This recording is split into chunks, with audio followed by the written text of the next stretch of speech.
શિયાળો હોય કે પછી બદલાતી ઋતુ, શરદી ખાંસી તો જાણે કે વણનોતર્યા મહેમાનની જેમ આવી જ જાય છે. અને જ્યારે આવું થાય ત્યારે તરત જ દાદીમાના નુસ્ખા યાદ આવે. બરાબર ને?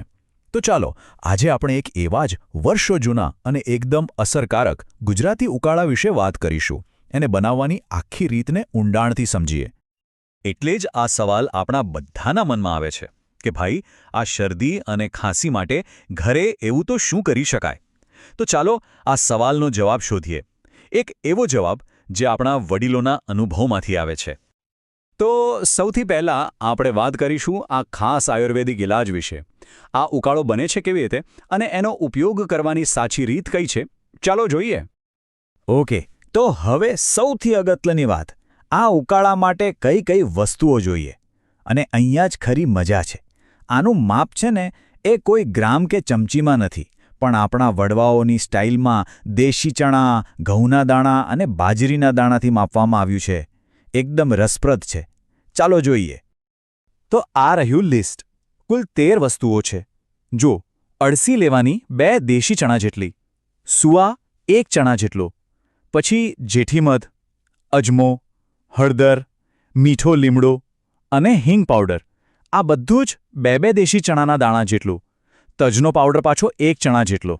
અને હવે જુઓ, ફૂલેલી ફટકડી તો ખાલી 1 ઘઉંના દાણા જેટલી જ. સિંધો મીઠું અને ત્રિફળા 1 દેશી ચણા જેટલા.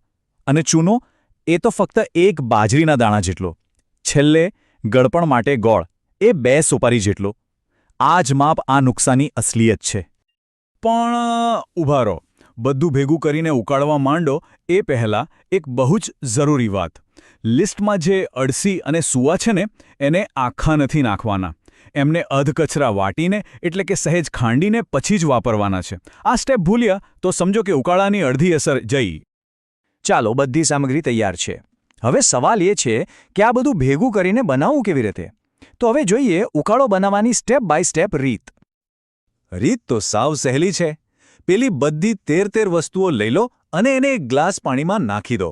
હવે એને ધીમા ગેસ પર ઉકાળવા મૂકી દો. ક્યાં સુધી? જ્યાં સુધી પાણી ઉકળીને પોણો ગ્લાસ ના થઈ જાય, મતલબ કે થોડું પાણી બળી જાય, ત્યાં સુધી એને ઉકાળવાનું છે. બસ, પછી ગેસ પરથી ઉતારી લો. થઈ ગયો તમારો ઉકાળો તૈયાર. હવે જુઓ, ઉકાળો બનાવી લેવો એ અડધી વાત છે. ખરી વાત તો હવે આવે છે, એને પીવાની રીત. કારણ કે જો પીવાની રીત સાચી ન હોય તો એની પૂરી અસર નહીં થાય. એટલે આ ભાગ ખાસ ધ્યાનથી સમજવા જેવો છે. ઓકે, તો ધ્યાન આપજો. જે ઉકાળો આપણે બનાવ્યો છે એમાંથી પહેલાં તો ખાલી ચોથો ભાગ જ એક કપમાં ગાળી લેવાનો. એમાં અડધી ચમચી ઘી નાખીને તરત પી જવાનો. હવે જે બાકીનો પોણો ભાગ વધ્યો છે એના મનમાં ને મનમાં 3 સરખા ભાગ કરી લો. અને પછી શું કરવાનું? દર 2-2 કલાકે એમાંથી એક ભાગ લેવાનો, એને ગરમ કરવાનો, અડધી ચમચી ઘી નાખવાનો અને પી જવાનું. આ રીતે ધીમે ધીમે આખો ઉકાળો પૂરો કરવાનો છે. બધું બરાબર છે, પણ અમુક બાબતોનું ધ્યાન રાખવું બહુ જ જરૂરી છે. જો આ સાવચેતીઓ ન રાખી તો કદાચ ફાયદાની જગ્યાએ નુકસાન પણ થઈ શકે. તો શું છે ખાસ વાતો? ચાલો હવે વાત કરીએ કેટલીક એકદમ અગત્યની સૂચનાઓની. આ નિયમોને બરાબર પાળવા ખૂબ જ જરૂરી છે, જેથી ઉકાળાનો પૂરેપૂરો ફાયદો મળે. જુઓ, અહીં 3 વાતો તો મગજમાં બરાબર ફિટ કરી લેવાની છે. પહેલી અને સૌથી અગત્યની, આ ઉકાળામાં ભૂલથી પણ સૂંઠ, મરી કે લવિંગ નાખવાના નથી. બિલકુલ નહીં. બીજી વાત, ઉકાળો એકવાર બનાવ્યો પછી એને 6 કલાકની અંદર જ વાપરી લેવાનો, એનાથી વધારે જૂનો નહીં. અને ત્રીજી વાત, ઉકાળો પીધા પછી ઓછામાં ઓછો અડધો કલાક પાણી નથી પીવાનું. આ 3 નિયમો પાળવા ફરજિયાત છે.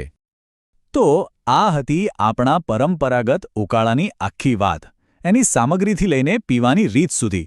હવે સવાલ એ થાય છે કે પેઢી દર પેઢીથી ચાલતું આવતું આ દેશી જ્ઞાન, શું એ ફક્ત એક પરંપરા છે કે પછી એની પાછળ કોઈ ઊંડું વિજ્ઞાન પણ છૂટાયેલું છે? આ સવાલ પર વિચારવા જેવું તો ખરું.